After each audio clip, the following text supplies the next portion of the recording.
बीवी को तलाक याफ्ता खवातीन से दोस्ती से रोका। खलीलुर रहमान कमर का तहलका खेज बयान।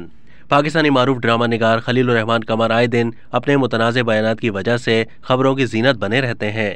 उन्होंने एक इंकशाफ किया है कि उन्होंने अपनी अहलिया को तलाक याफ्ता खवातीन के साथ दोस्ती रखने से मना किया था। उन्होंने लड़कियों को जीवन साथी चुनने के लिए एक अहम मशवरा भी दिया। खलीलुर रहमान कमर ने कहा कि जब लड़कियां अपने लिए हम सफ़र तलाश करती हैं तो शक्लो सूरत ना देखें, बल्कि ये देखें कि मर्द असल में मर्द हो, उसके अंदर मर्द हो। उन्होंने असल मर्द की पहचान बताते हुए कहा कि असल मर्द वही होता है जो अपनी बीवी की तमाम ज़रूरतों का ख्याल रखे। वो शख्स मर्द नहीं हो सकता जो अपनी माली ज़रूरतों के लिए अपनी बीवी की तरफ देखे। उन्होंने कहा कि बीवी अगर कमाती भी हो तब भी ये शौहर की जिम्मेदारी है। औरत का कमाया हुआ पैसा सिर्फ उसका अपना होता है, वो जहाँ चाहे खर्च करे। किसी को पसंद करने के लिए उसकी शक्ल सूरत ना देखें, बल्कि ये देखें कि क्या वो अपनी होने वाली बीवी और ख़ानदान की माली ज़रूरियात पूरी कर सकता है।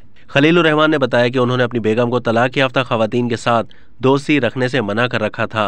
उन्होंने कहा कि उनका अपनी बीवी को ऐसी खवातीन की दोस्ती से रोकना इसलिए नहीं था कि वो गलत औरतें हैं, बल्कि वो मेरी बीवी का बसा हुआ घर देख कर परेशान हो सकती थीं।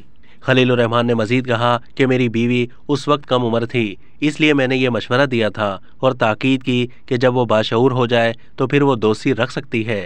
मेरे इस बयान पर लोग एतराज़ करेंगे, लेकिन मैं उनका जवाब देने के लिए तैयार हूँ। अब तक के लिए इतना ही। मजीद मालूमात के लिए डेली जंग के यूट्यूब चैनल को सब्सक्राइब कीजिए।